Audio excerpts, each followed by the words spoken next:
Hi dear students, welcome back all of you to the physics online class. I am Shweta Kallur. So welcome to Royal Palace PU College Jamkandi.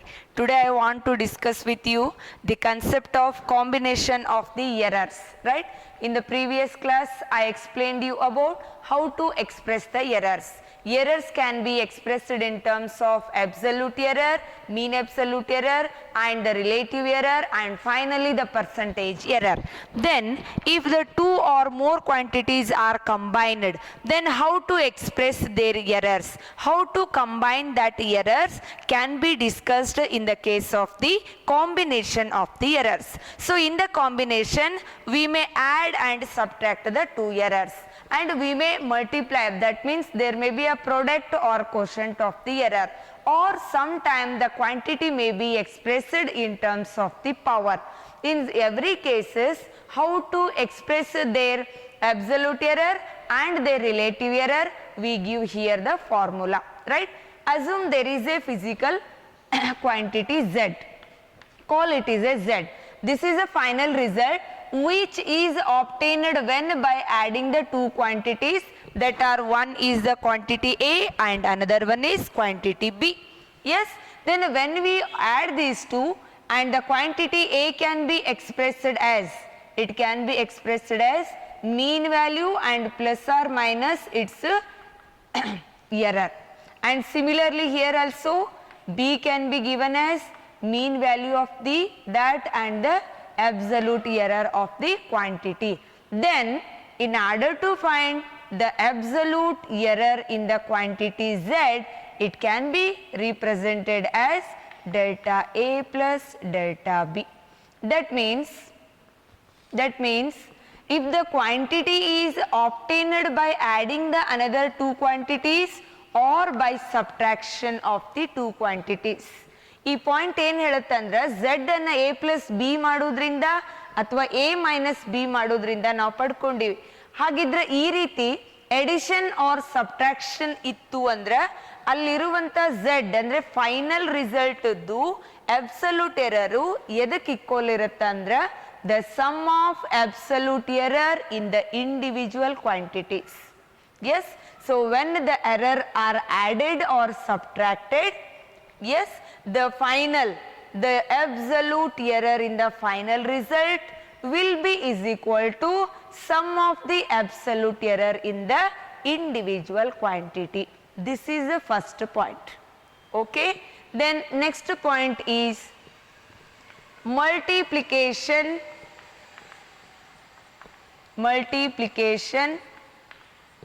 or quotient error. That means here the final result Z may be obtained by multiplying the two quantities or it may be obtained by the division of the two quantities. Then in such a case, if the errors are given, in such a case the relative error of the final result will be is equal to the relative error of the two individual quantity.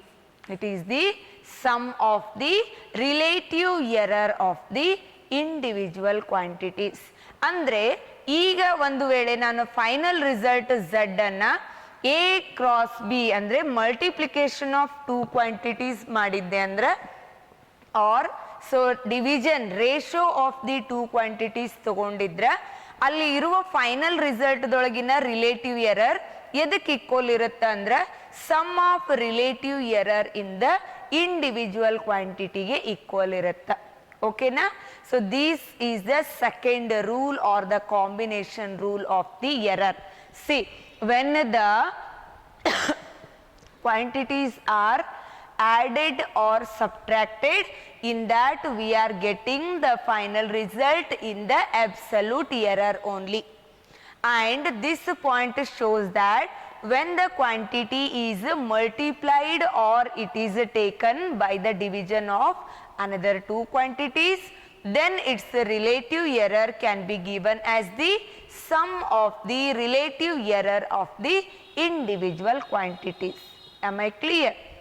And then the next combination is error of a quantity with power. That means the quantity is expressed as in terms of a raised to n or b raised to m, whatever, it is having a power. Then during this condition, the relative error in the final result z can be given as the n times the relative error of the given quantity or given individual quantity. Okay, so if the z is given like this, z means it is any final result. For example, if you have taken area of the square you taken, assume, then z is the area of the square, then it can be given as L into L, that is L square.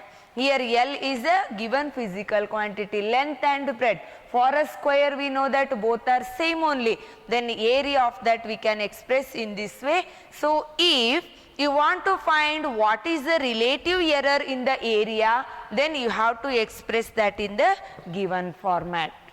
Am I clear? So then moving to the next point, suppose the given quantity is in this form.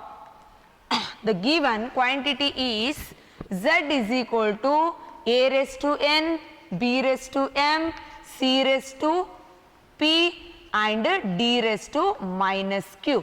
How to express this error? That can be done with the help of these two rules only. ಈ ರೀತಿ ಒಂದು ಕ್ವಾಂಟಿಟಿಯನ್ನು ಕೊಟ್ಟಿದ್ರಂದ್ರೆ ಅದನ್ನು ನಾನು ಹೆಂಗೆ express ಮಾಡಬೇಕು ಅಂದರೆ ಈ ಎರಡು ರೂಲ್ಗಳು ನನಗೆ ಅಪ್ಲೈ ಆಗಬೇಕು. Yes, we know that the relative error in the final quantity z is given as, I will apply this rule here and also the quotient rule here and also the product rule. And you know that whether the object is either multiplied or divided, then the answer will be taken as the relative error in the final result is equal to sum of the relative error of the individual quantities used. So with the help of this, I can write this as n into delta A upon A plus m into delta B upon B plus P into delta C upon C plus minus of Q into delta D upon D. So this will be my formula. Remember this, and you will get such a questions in your competitive. To find the percentage error of the given quantities, such a formula will be used. I hope you understood all the three rules, right? Then moving to the next, another important 1 mark type question, significant figures. I hope you understood and you learnt the same concept in your chemistry also. There also the significant figures will come. What are the significant figures? In a given number, the number of reliable digit plus first uncertain digit we call as the significant figures. In a given number, the number of reliable digit plus first uncertain digit we take as we consider as the significant figure. Am I right? Then here significant, for example, I take 238.7. In this number, 238 are the reliable digit and its first 7 is considered to be the first uncertain digit. Then these all together we call it as the significant figures. If the question comes how many significant in the given number, then you have to write like this. Okay, so this is what the significant. Then remember one point, if the quantity is having 10 raised to power minus 2 or minus whatever, this power will not have any significant value or significant figure. It is not considered a significant figure. That is why you can see here suppose 200 is there. What are the significant figures present in the number? Here only one significant figure present. Why? Because the 200 can be expressed as into 10 raised to 2. 2 into 10 raised to 2. Then here how many significant are present? Only one is there, because we are not giving that for the 10 raised to the power. Isn't it? So the significant figure also tells us that if the given number is converted from one system of unit into another system, there is no change in the significant figures. ಒಂದು ನಂಬರನ್ನು ಒಂದು system ಯೂನಿಟ್ದಿಂದ ಇನ್ನೊಂದಕ್ಕೆ ನೀವು convert ಮಾಡಿದ್ರೂ ಕೂಡ ಅಲ್ಲಿ ಯಾವುದೇ significant digit change ಆಗುವುದಿಲ್ಲ. ಹಾಗಿದ್ರೆ ಒಂದು example. For that I can take one example. Assume here 22.37 centimeter is there. Centimeter is there. How many significant in this? As you know, there are 4 significant figures are there. Then this centimeter you want to convert in terms of meter.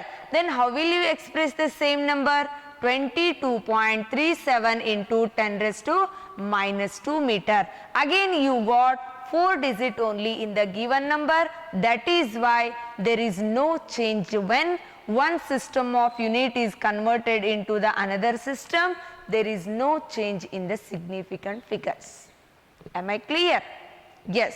Then let us discuss about what are the rules to be used to explain and find the significant figure of the given number. ನೋಡ್ರಿ, significant figure ಅನ್ನ ನಾವು ಕಂಡುಹಿಡಿಬೇಕಾದ್ರೆ ಅಲ್ಲಿ ನಮಗೆ ಕೆಲವೊಂದು rules ಗಳಿದಾವು. Yes, let us talk about that rules. Rules of finding significant figure. Finding significant figures.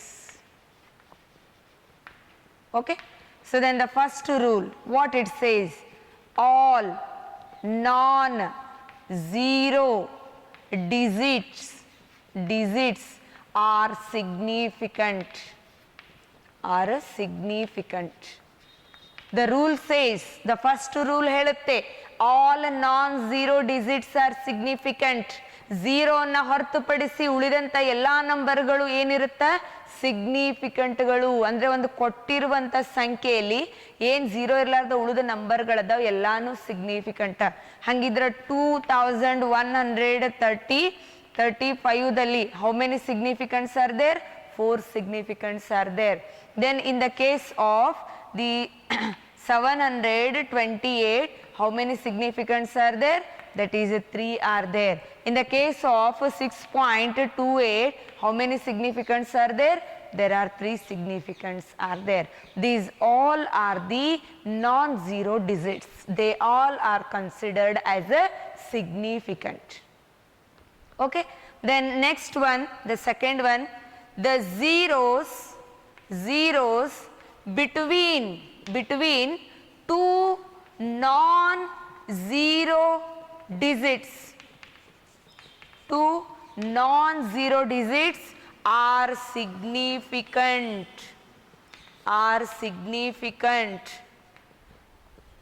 With or without decimal point.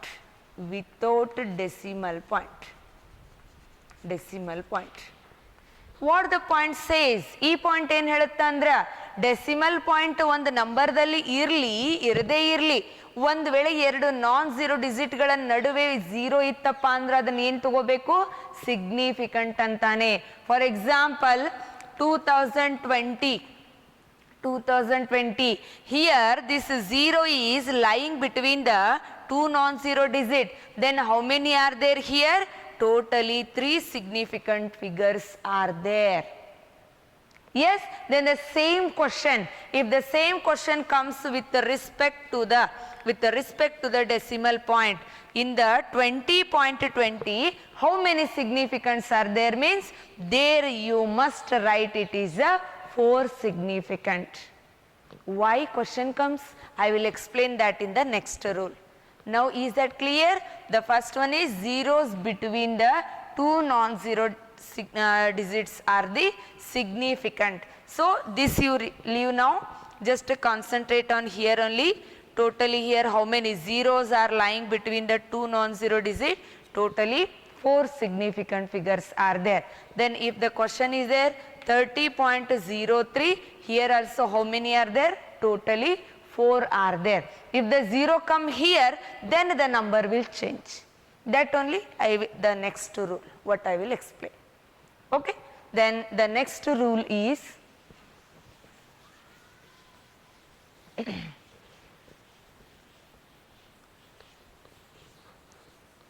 next rule, if the number is less than 1, zeros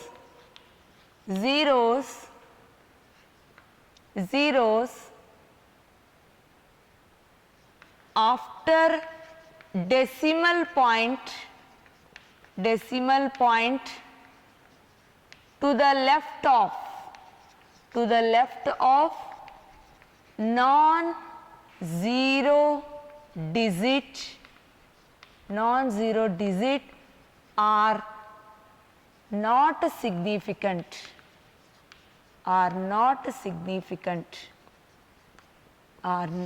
See, concentrate here, are not. What the rule says? If the number is less than 1 means it may be 0.001, 0.009, 0.0098, 0.0 whatever it may be, it should be less than 1. If the number is less than 1, the zeros after the decimal point, assume the number taken should be or given should be 0.0045. 0.0045. So then in this there are the point, the zeros after the decimal point, the 0 after the decimal point is this only, to the left of non-zero digit, and it is left of the non-zero digit only. Yes, are not a significant figure. These zeros are not considered as a significant figure.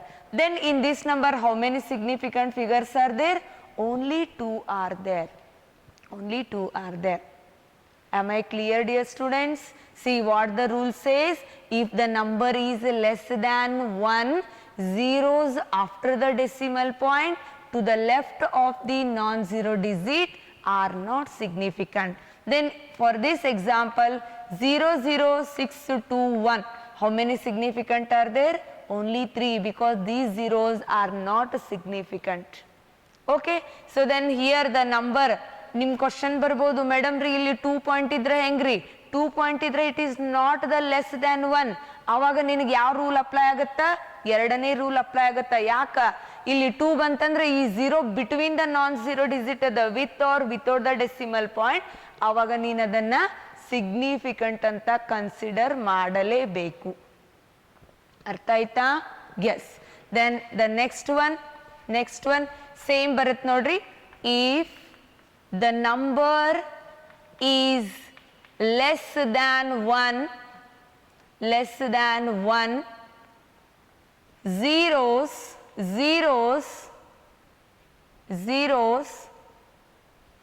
after decimal point to the right of non-zero digit, are significant. See, these are the significant. Very interesting, no? See, actually like this 00450, this number I want to use. These zeros, in the third law I said that these zeros are not the significant. But in the fourth law I am saying that this 0 is the significant. That only the rule. If the number is less than 1, right? It is less than 1. So the 0 to the right of the non-zero digit is also considered as the significant. Right? That is why here I can use 20.20 means here how many significants? There are 4 significants because this 0 is lying between the two non-zero digits and this 0 is to the right of the non-zero digit, that is why that also considered as the significant. I hope it is clear to everybody. Remember dear students, the rules are important. They may ask, and sometime in the question it comes, they give up one number and they ask give the significant figures of the given number. Okay, that might be whatever. That is why remember the example 6.028 into 10 raised to 18, like this coming means this we are not considering, only these 4 means there are 4 significants.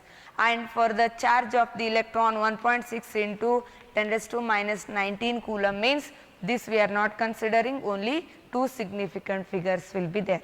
Like this, any number may be given and asked you to mention the significant digits, you have to write it.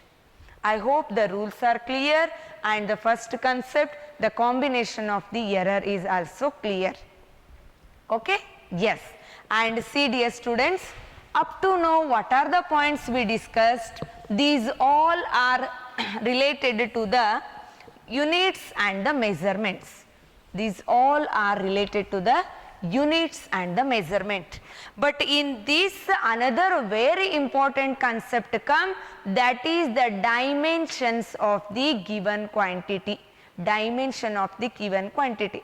See, in the beginning class I explained you about the fundamental and the derived quantities, right?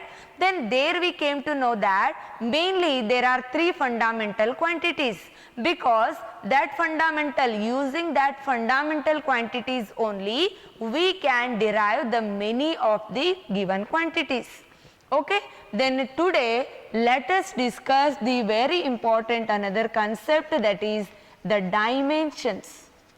Dimensions. What are called dimensions? Dimensions andre ಏನಪ್ಪ? The given quantity can be expressed. The given quantity can be expressed in terms of the powers of the fundamental quantities. The powers of the fundamental quantities is called dimensions. For example, velocity anta ಕೊಟ್ಟಾರಂತಿದೆ. Velocity ಅಂದ್ರೇನು? Displacement by time. Displacement ಅಂದ್ರೇನು? Length ಅಂದಂಗ, time is time, and here length and the time are the fundamental quantities. We are deriving the velocity with the help of these 2 fundamental quantities. Then when we give the powers to them, that we call as the dimension of the given quantity. What are dimension? Dimensions are the powers given to the fundamental quantities to obtain the given quantity, to obtain the given quantity or to derive the given quantity, right? Then basically how to express? Remember dear students, for the length the dimension can be written in terms of square bracket. Compulsorily we need to use here the square bracket. Length means it is represented like this, L raised to 1, or simply you can write L only. What is the dimension of the mass? Mass dimension same like a length, it can be expressed as a square root of like this, or it can be given as the just m only. And similarly for the time, the dimension of the time, that is given as the t, that is in terms of the t raised to 1 or the t. Am I clear? So similarly for a many example I can write the dimension of the speed means that is equal to, you know, this is a distance by time, then that is equal to, distance means it is L only and time means it is a t. Then when you take and simplify this, the dimension of speed comes L t raised to minus 1. L t raised to minus 1 is the dimension. Same dimension for the velocity also obtained. That is a displacement by time, that is equal to L t raised to minus 1, right? Then for the acceleration, I am talking about the basic concept of the motion. For that you need the dimension. Acceleration is the velocity by time. Velocity means already you have the dimension L t raised to minus 1. Then upon here again the time comes. This time when you take up, then it comes L t raised to minus 2. This is the dimension of the acceleration. Similarly, for the force means dimension of the force that can be given as mass into acceleration, and here mass means it is a m, and acceleration already you obtained L t raised to minus 2. The same formula means the same formula you can also write. So like this also, if you are mentioning raised to 1 or not does not matter, but negative is there means compulsorily we need to mention only. Okay. So then similarly for the work, work means what is our formula? That is a force into displacement. Force into displacement. Force means already we have the formula m L t raised to minus 2. Then a displacement means it is a length only. So the dimensional formula of the work can be given as m L raised to 2 t raised to minus 2. This is the dimension of the work. Am I clear? And work is nothing but work done only stored as in the form of the energy. That energy may be like a kinetic energy, potential energy, whatever, then both are having the same dimensional formula. Yes, if the question comes, mention the pair of quantities which have the same dimensional formula, means you can give one example, work and energy. Second example, the speed and velocity, they also have the same dimension. And similarly one more will come, impulse and the linear momentum, that also will be having the same dimensional motion, formula. Okay. So then this is what about the dimensions can be expressed. And what is the dimensional formula? This only, a formula which consists the dimension of the given quantity in terms of fundamental is called dimensional formula. Dimensional formula of the work means you are writing like this only, right?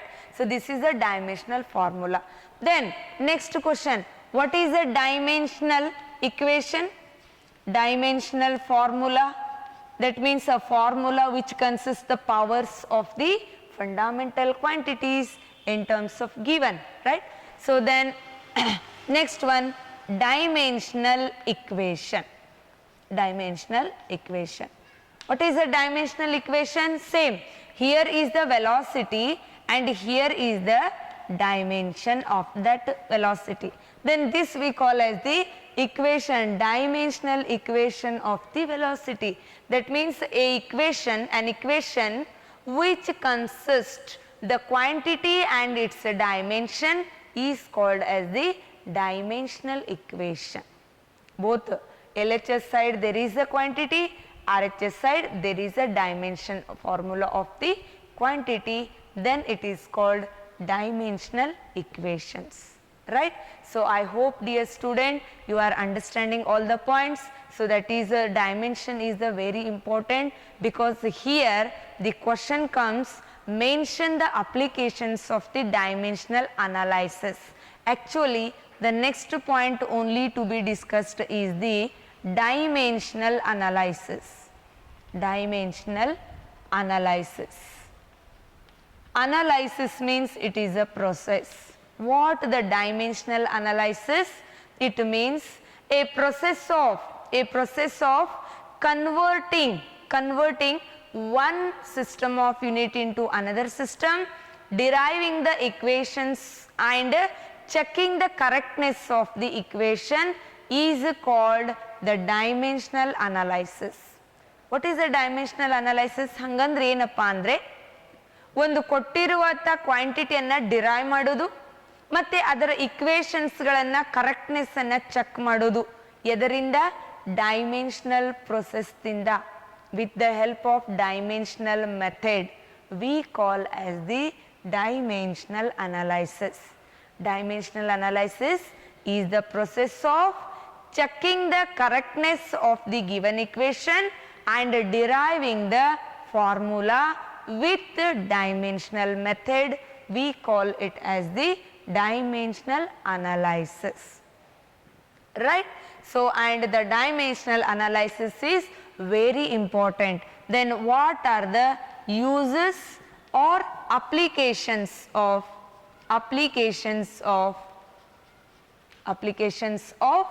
dimensional analysis? Dimensional analysis, as I told just now, it is used to check the correctness of,